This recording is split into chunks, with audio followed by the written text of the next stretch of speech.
Hey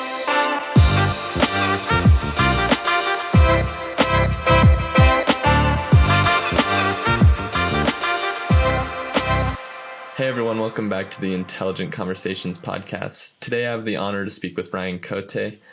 Ryan is a natural entrepreneur owning a marketing agency and a roofing company. He also runs the Morning Upgrade, which emphasizes the importance of morning routines and personal development.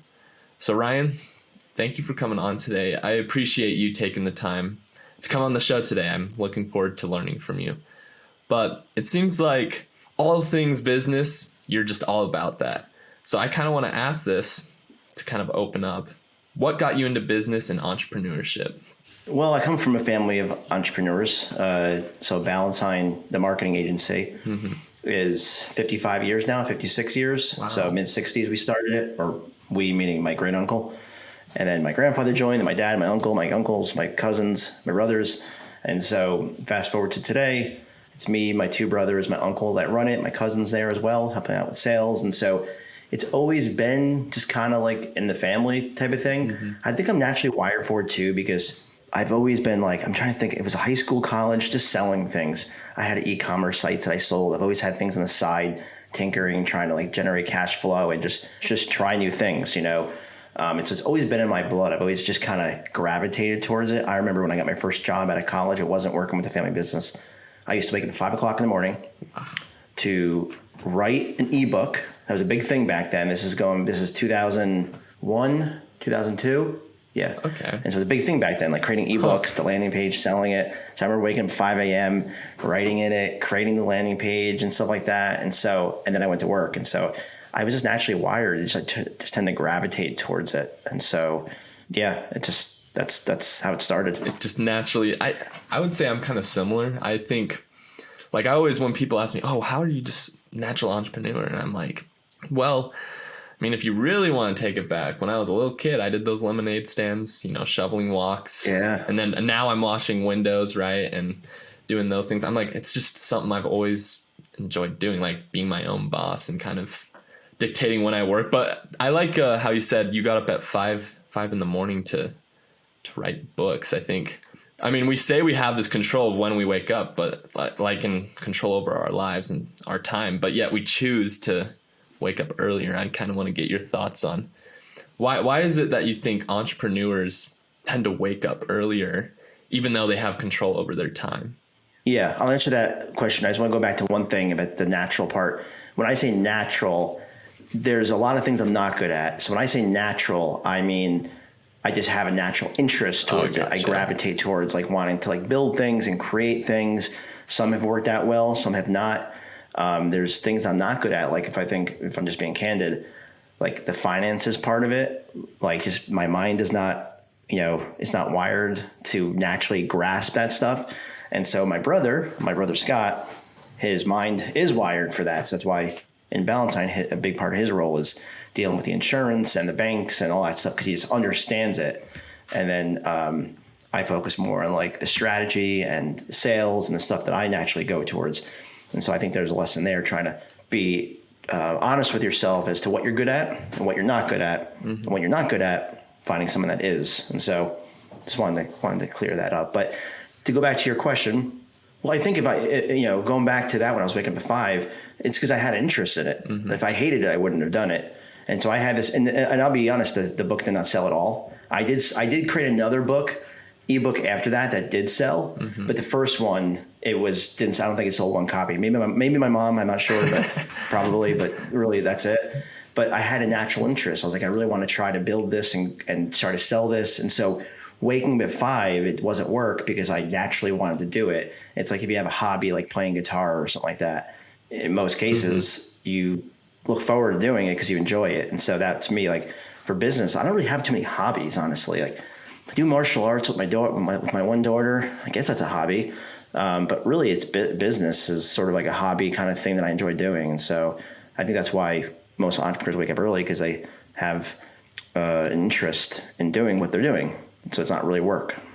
Yeah, I agree. I think that's something a lot of people, they wake up and like, it's that burning passion inside of them. Like, hey, I want to build something great. I want to build something bigger than myself, right? Most times. And it's like, that's what ends up happening.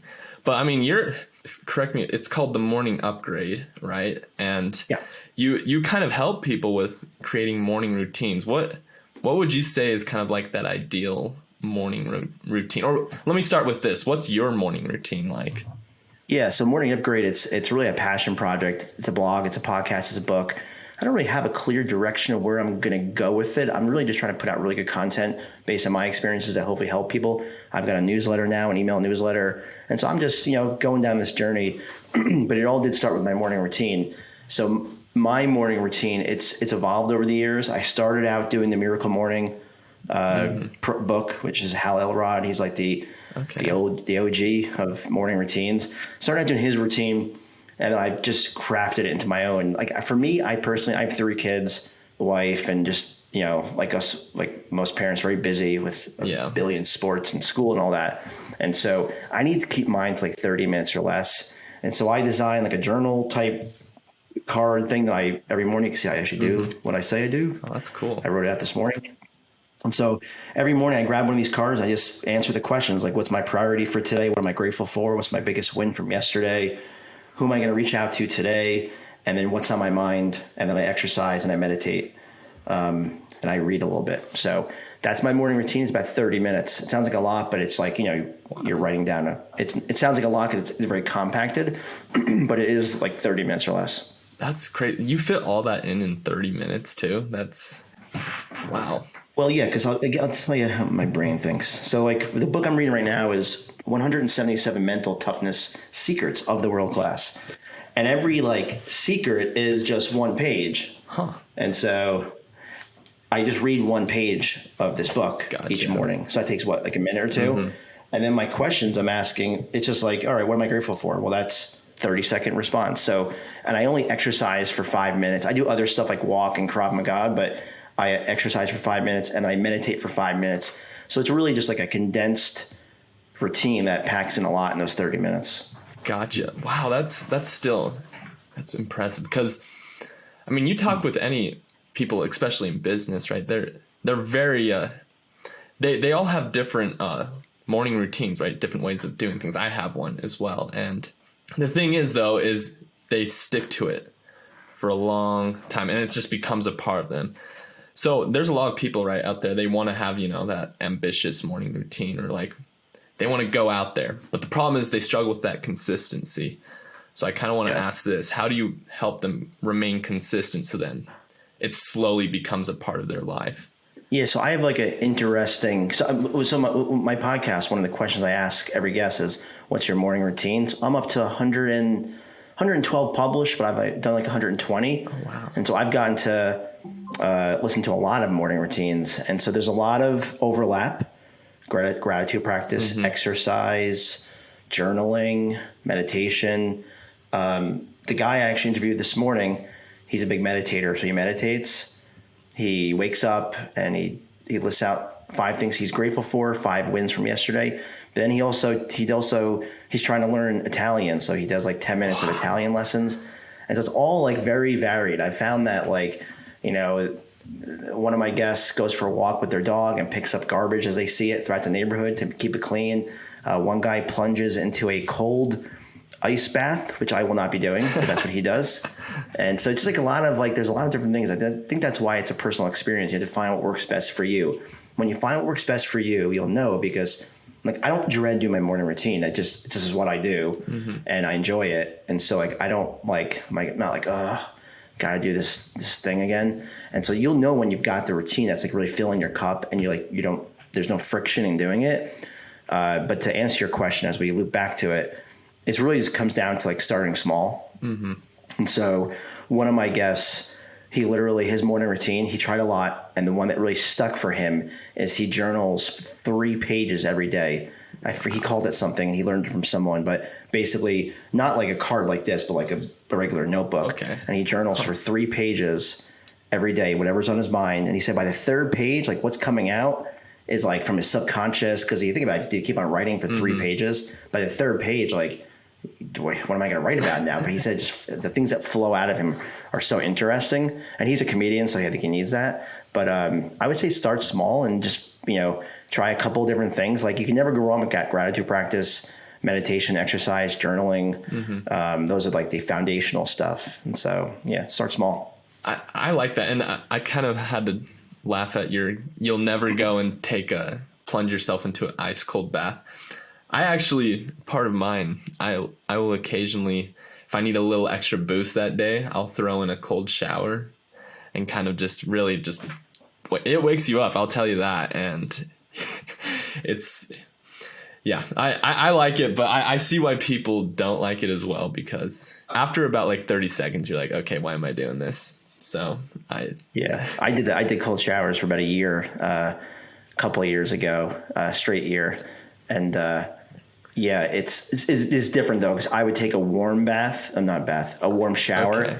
And then the last like 2 minutes, I would turn all the heat off. And every time I would do it, my mind's like, don't do it. And I would do it. And it felt good pushing through that thought, because I really did not want to do it. But yeah, especially in New Jersey, when it's in wintertime, that cold is cold. It's like, not cold water. It is like frigid water that makes it feel like someone's stabbing you with something. Oh, exactly. Same here out in Utah. We're up here in the mountains, and it's like, oh boy, all of a sudden that water just, notice, like in the summer, it's like that cold water is actually, I think, kind of warm. It's like, oh, it's not that bad. But then once winter starts rolling around, you're like, oh my gosh, why am I doing this? So it is a slow buildup, though. It is a slow buildup, because you've got the weather is getting a little bit colder. It's not like you're going from like 0 to 60 in 1 second. It's a slow, but it still doesn't make it any easier. No. And especially those December where you've been cooped, like the majority of the day you're cooped up inside too, like during those December months, and all of a sudden you're going inside and you're just a little bit groggy anyway. And you're like, oh boy, this is gonna be fun, type of thing. It is an energy hack, though. You're right. Like, it's like if I'm feeling tired, I occasionally will turn the hot water off.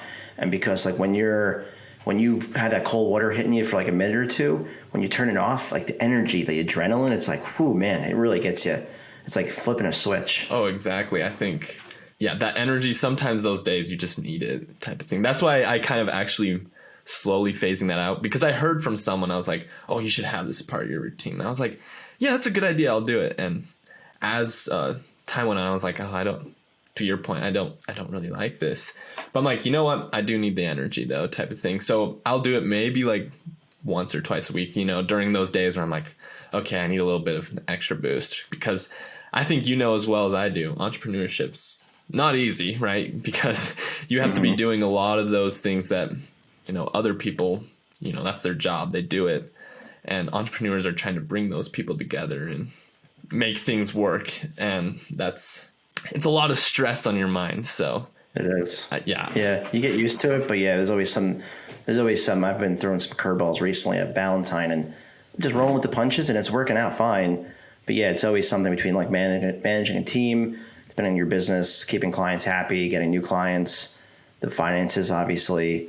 There's always curveballs, but I've just come to like expect them now. Not that I handle them perfectly. I handle them a heck of a lot better than I used to, but there's always curveballs. And so like, I try to there's a course I was following once or recently called Optimize. And he was trying to say, Brian Johnson, he was saying like, keep your highs not too high and your lows not too low.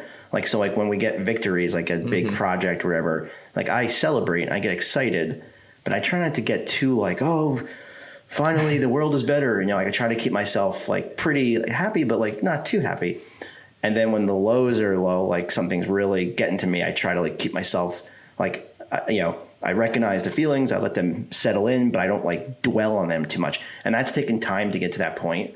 And I'm not saying I have it perfectly, but that's been kind of a nice little hack too, is trying to keep yourself sort of neutral with a little bit of variance so that the big wins don't rock you too much and the lows don't rock you too much. I don't know if that makes sense, but no, I found it helpful. I think that makes perfect sense.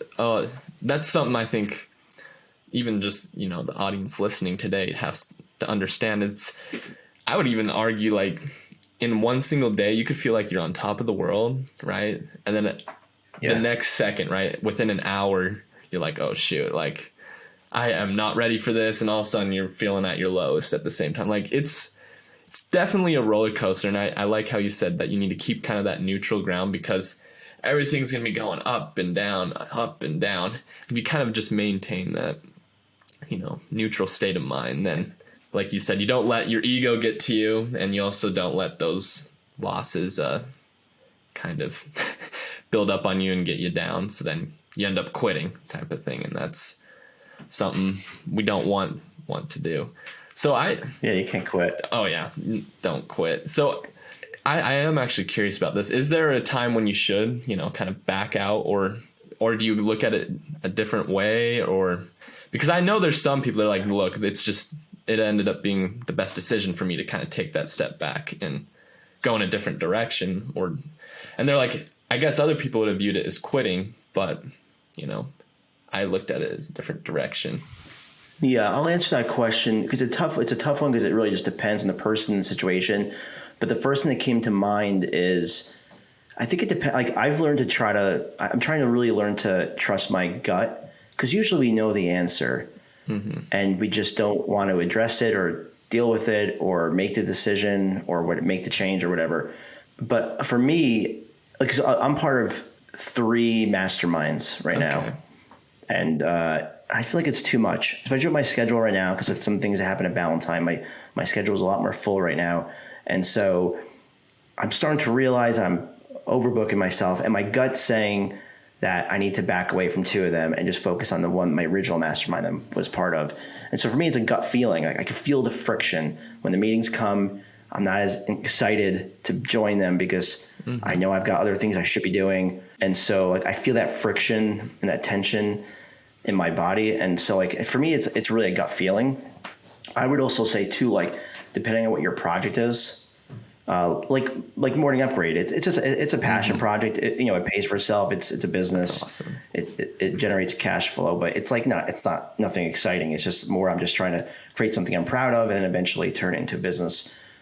So you're saying, well, why keep going with that? Well, because I have belief and hope that it will help people and I will turn it into a business. And so I think the belief and hope is important too. Like if you believe in what you're doing and there is that feeling of hope, then for me, at least, I'm just answering this from my perspective, then it keeps me going. Once that's gone, like the hope and the belief, well, then I think that's a sign too that you need to really take a look at what you're doing, either stop it or pivot to something else. That's just general advice, if that's helpful. No, I think that's important. I mean, to your point, I think if you don't have, that belief and hope, right? I mean, even in your job, like let's say you work a 9 to 5 or something.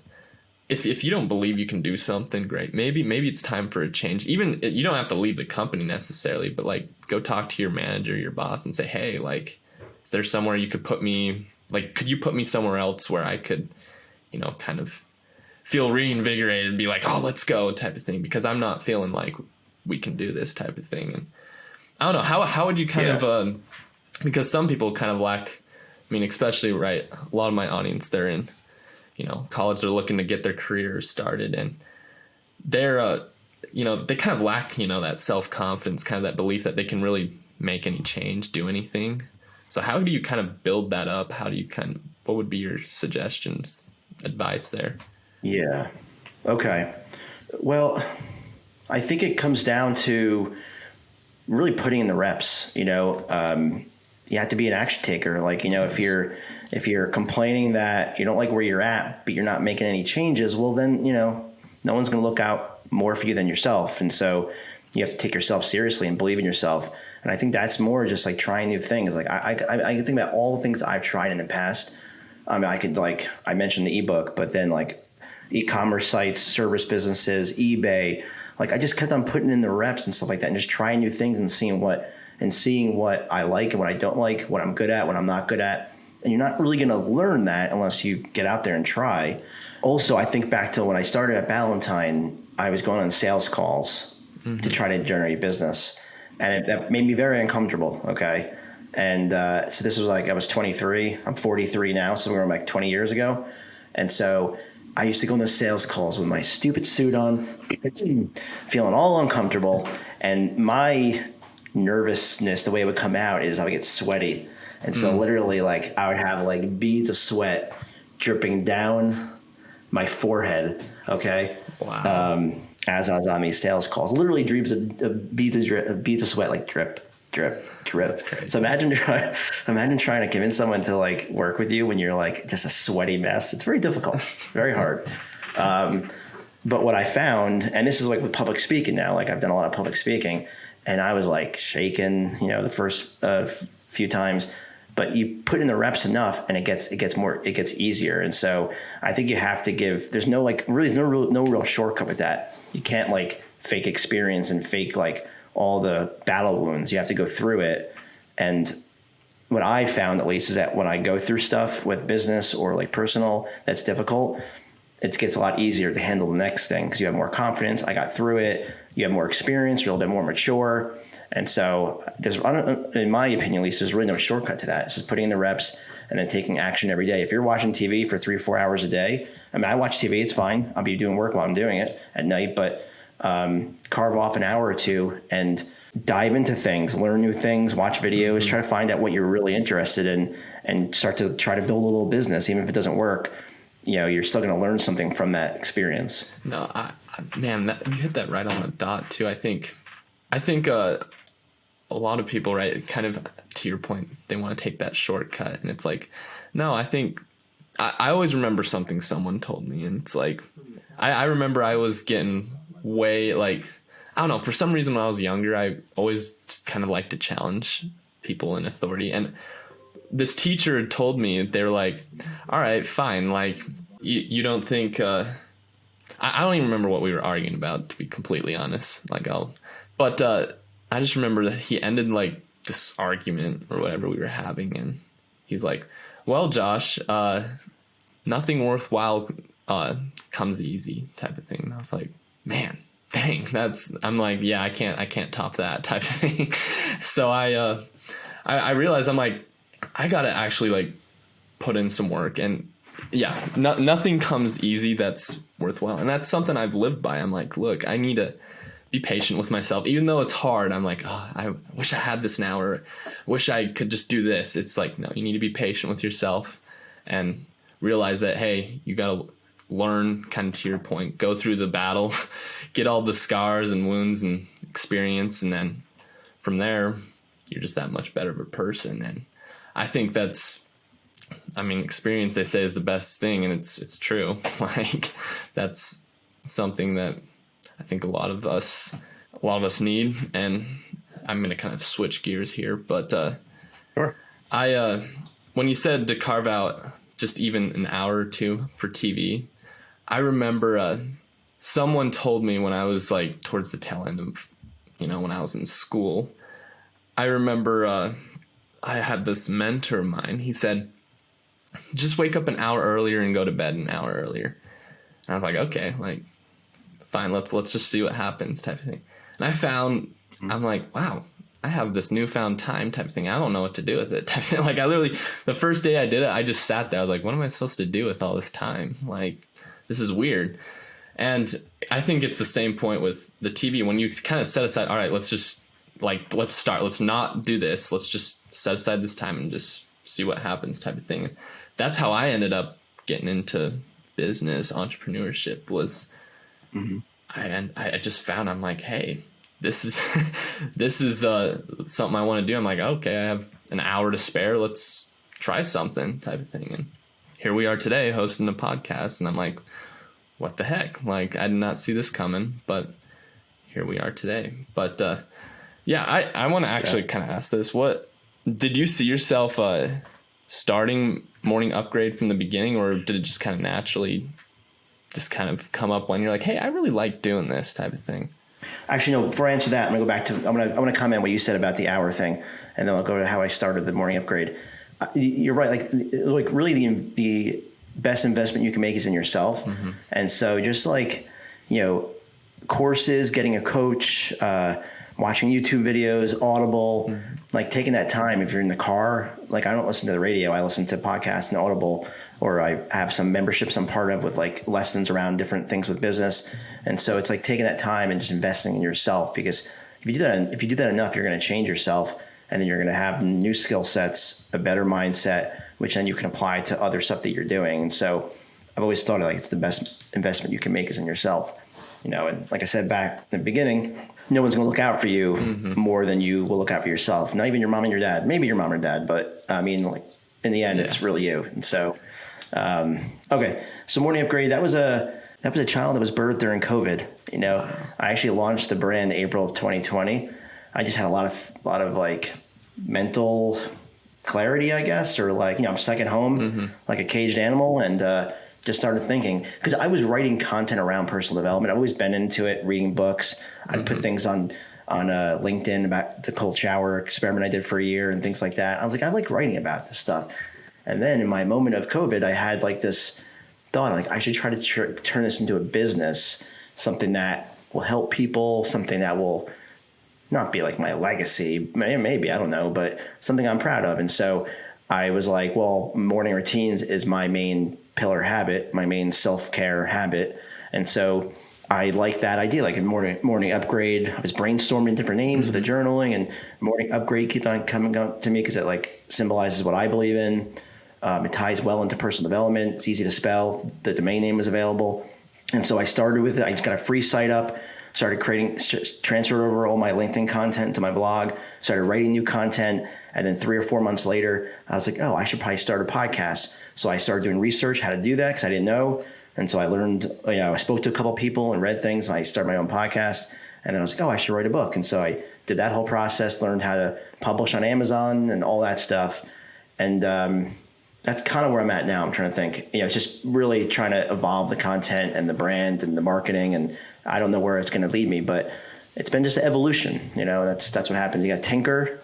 And as you tinker, you'll think of new things to try. And it's a fun process. Well, that's the fun part of why we do what we do, right? It's, this didn't work, let's try this instead, right? There's always another way type of thing, right? So I like that. So I'm thinking of wrapping up here, and I'm going to ask this as the intelligent question of the day. And I think, again, I think a lot of people, especially in this stage of life where they're, maybe they're looking to find a career path to go down to, or they're going to try and start their own business.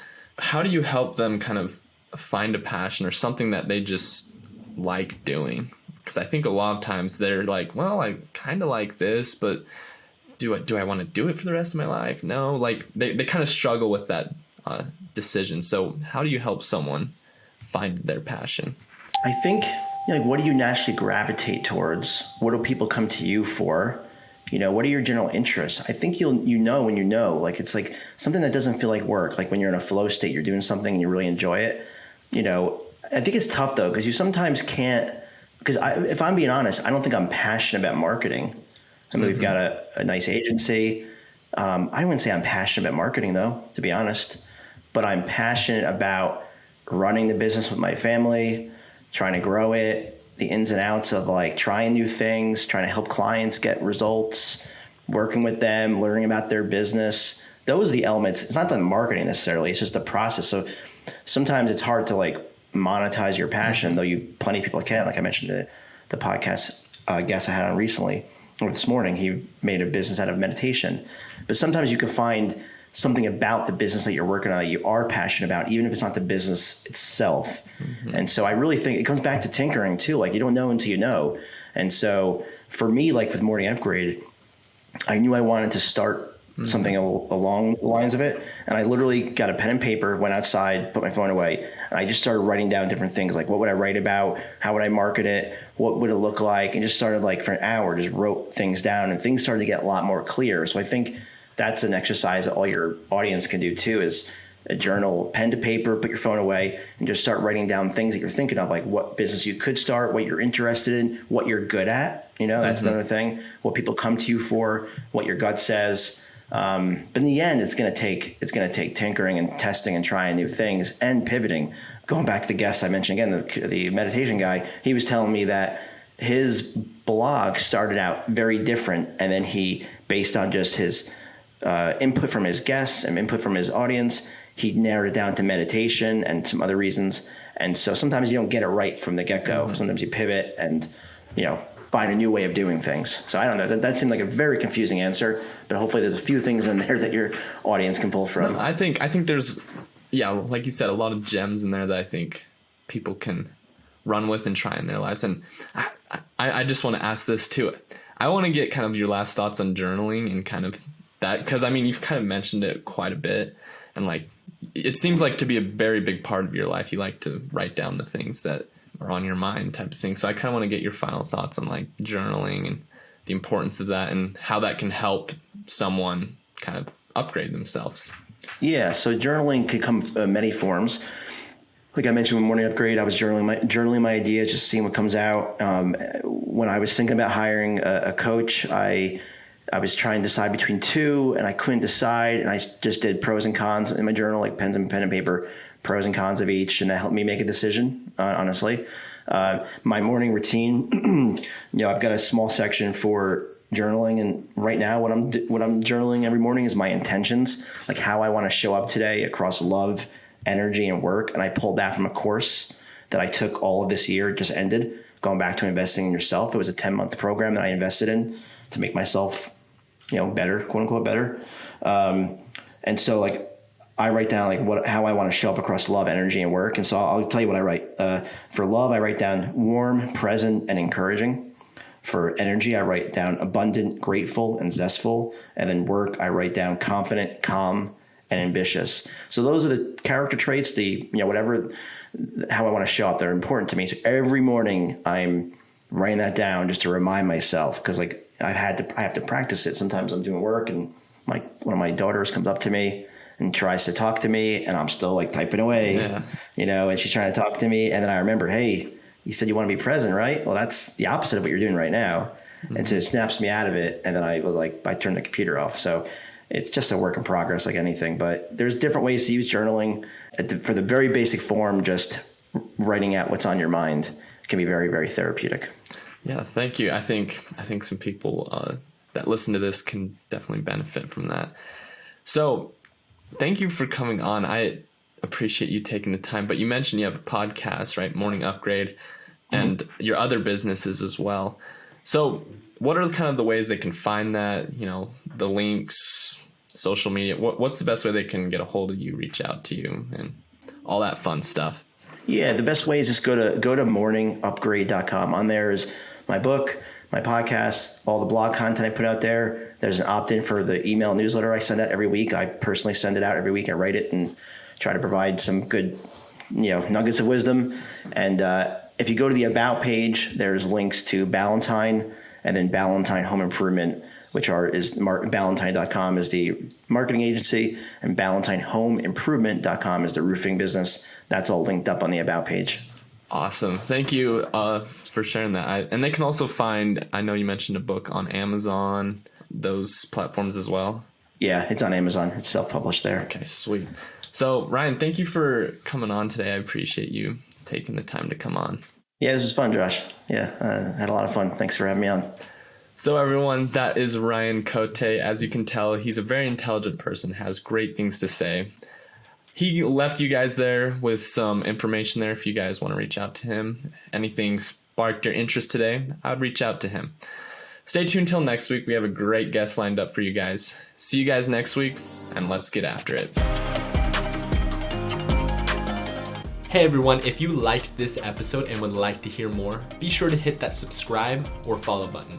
We release a new episode every Wednesday for you guys to listen to. Thank you guys so much for the support that you give. We could not have done this without you guys. If you would like to be a potential guest on the show, check out intelligentconvos.com and fill out the form there. Thank you guys again, and let's get after it.